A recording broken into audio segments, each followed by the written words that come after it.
नमस्कार दोस्तों, जय श्री श्याम। स्वागत है आपका हमारे नए चैनल पे। आज का हमारा ये पहला वीडियो है। आज की वीडियो में हम बात करेंगे कि सर म्यूचुअल फंड के अंदर पावर ऑफ कंपाउंडिंग होती है या नहीं होती है। बिल्कुल प्रैक्टिकली आपको बताएंगे, हम कैलकुलेशन करके भी बताएंगे, जो सिंपल इंटरेस्ट होता है उसके हिसाब से भी बताएंगे और जो कंपाउंड इंटरेस्ट होता है उसके हिसाब से भी आपको बताएंगे। और वीडियो के आखिरी में आपको एक ऐसा प्रूफ बताएंगे जिससे आपका कंसेप्ट क्लियर होगा कि सर म्यूचुअल फंड में कंपाउंडिंग होती है या नहीं होती है। तो चलिए शुरू करते हैं। चैनल पे नए हो तो चैनल को सब्सक्राइब कर देना और बेल आइकन के बटन को दबा देना। तो चलिए शुरू करते हैं आज की हमारी वीडियो को। तो सिंपली देख लीजिए, यहाँ पे सबसे पहली बात आती है म्यूचुअल फंड कंपाउंडिंग क्या है। तो देखो यहाँ पे आर्टिकल है, म्यूचुअल फंड में निवेश के दौरान आपका पैसा अलग अलग एसेट्स जैसे इक्विटी डेट में निवेश किया जाता है। ये वाली बात तो हमको पता ही है कि अगर हम म्यूचुअल फंड में निवेश करेंगे, अगर इक्विटी का फंड होगा तो हमारा पैसा इक्विटी में जाएगा, डेब्ट का होगा तो हमारा पैसा अलग अलग एसेट्स क्लास में जाएगा। ठीक है, तो यहाँ पे लिखा हो म्यूचुअल फंड में निवेश से मिलने वाला लाभ पुनर्निवेशित होता है जिससे रिटर्न बनता है। ये वाली बात भी हमको पता है कि म्यूचुअल फंड से जितना भी रिटर्न मिलता है वो वापस से म्यूचुअल फंड वाले सेक्शन में क्या होता है, निवेश होता है। इसी को कंपाउंड इंटरेस्ट बोला जाता है। लेकिन सर ये किस तरीके से काम करता है और म्यूचुअल फंड में कंपाउंडिंग होती है या नहीं। तो देखो यहाँ पे एक उदाहरण है, यदि आप 10,000 रुपए 10% वार्षिक ब्याज पर निवेश करते हैं तो पहले वर्ष के अंत में आपका निवेश 11,000 रुपए हो जाएगा। ठीक है, अगले वर्ष ब्याज 11,000 रुपए पर लागू होगा और इस तरह आपका पैसा तेजी से बढ़ेगा। अभी समझ में नहीं आया? चलिए बिल्कुल प्रैक्टिकली बात करते हैं। यहाँ पे देख लीजिए, एक डेटा आपके सामने है।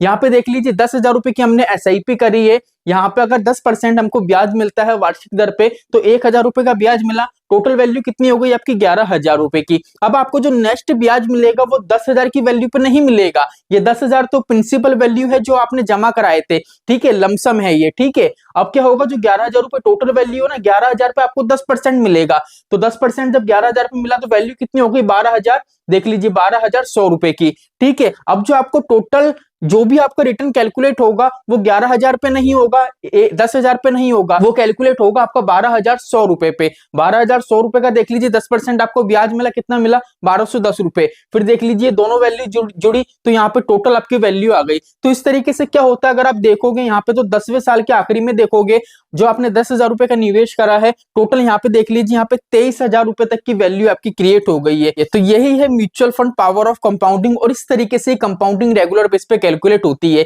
म्यूचुअल फंड के अंदर रेगुलर बेस पे जितना भी आपको रिटर्न मिलता है वो पर डे कैलकुलेट होता है, आपके प्रिंसिपल वैल्यू में जुड़ता है और जो नेक्स्ट डे की कैलकुलेशन होती है वो कंप्लीट वैल्यू से होती है। अब यहाँ पे एक बार हम देख लेते हैं कि सर सिंपल इंटरेस्ट में क्या होता है। अभी यहाँ पे आपने देखा 10,000 रुपए हमने लमसम करे तो यहाँ पे 23,000 रुपए की हमारी वेल्थ क्रिएट हुई थी। लेकिन सिंपल इंटरेस्ट की बात करें, देख लीजिए लिखा हुआ सिंपल इंटरेस्ट और कंपाउंड इंटरेस्ट। सिंपल इंटरेस्ट में हमने 10,000 रुपए निवेश करे, ठीक है, 10% हमको ब्याज मिला जैसा कि हमने उसमें बताया था। अगर हम मान लेते 10 साल के लिए निवेश करते हैं तो यहाँ पे आपका जो कॉर्पस क्रिएट हो रहा है देख लीजिए 20,000 रुपए का हो रहा है। तो सिंपल इंटरेस्ट और कंपाउंड इंटरेस्ट में यही आपको डिफरेंस देखने को मिलता है। ठीक है, अब काफी निवेशक का ये रहता है कि सर कंपाउंड इंटरेस्ट है ना, क्या हमको बैंक की एफडी में मिलता है या नहीं मिलता है। तो बैंक में जो एफडी होती है उसमें भी कंपाउंड इंटरेस्ट मिलता है, इसलिए वहां पे आपकी जो वैल्यू है थोड़ी बहुत आपको बैंक का रेट ऑफ इंटरेस्ट कम होता है, फिर भी आपको जो रिटर्न होता है वहां पे अच्छा खासा मिल जाता है। ठीक है, चलिए अब यहाँ पे बात है कि सर क्या प्रूफ है कि म्यूचुअल फंड में कंपाउंडिंग होती है।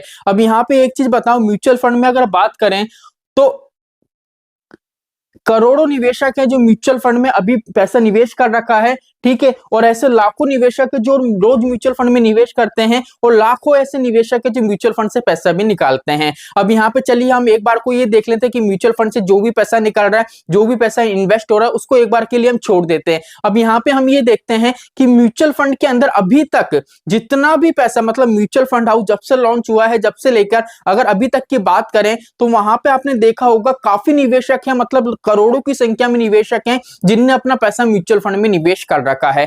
अब ये बताओ, अगर करोड़ों निवेशकों ने म्यूचुअल फंड में पैसा निवेश कर रखा है तो अगर उनको वहां से रिटर्न जनरेट हुआ होगा, ठीक है, वहां से देखो अगर करोड़ों का पैसा निवेश हो तो जो रिटर्न मिला होगा वो भी करोड़ों का मिला होगा। अब एक बार बताओ, अगर म्यूचुअल फंड के अंदर जितना भी आपको रिटर्न मिलता है अगर वो वापस से री इन्वेस्ट नहीं होता तो म्यूचुअल फंड के अंदर आप जिस भी म्यूचुअल फंड स्कीम में निवेश करते हो ना, तो वहां पे जो कैश होल्डिंग होती है ना वो आपको मिलती 50% 60%। ठीक है, लेकिन कैश होल्डिंग क्या होती है? कैश होल्डिंग कंपाउंडिंग आप देखोगे 5%, 10%। वो भी सेबी का नियम है कि भैया लिक्विडिटी की प्रॉब्लम नहीं आए, इसलिए जितना भी निवेशक का पैसा आता है उसमें से कुछ पैसा रोक लिया जाए, मार्केट में निवेश नहीं करा जाए, जिससे क्या हो पलटी, जैसे मान लीजिए सडनली कोई मार्केट में करेक्शन आता है तो अगर निवेशक है वहां से पैसा निकालें तो जो फंड मैनेजर है उनको पैसा दे सके, लिक्विडिटी की प्रॉब्लम वहां पे नहीं देखने को मिले। ठीक है, तो जो पैसा जो कैश होल्ड होता है ना वो वाला होता है। अगर म्यूचुअल फंड में जितना भी हमको रिटर्न मिला है वो वापस से री इन्वेस्ट नहीं होता, तो वहां पे क्या होता, फंड मैनेजर क्या करता,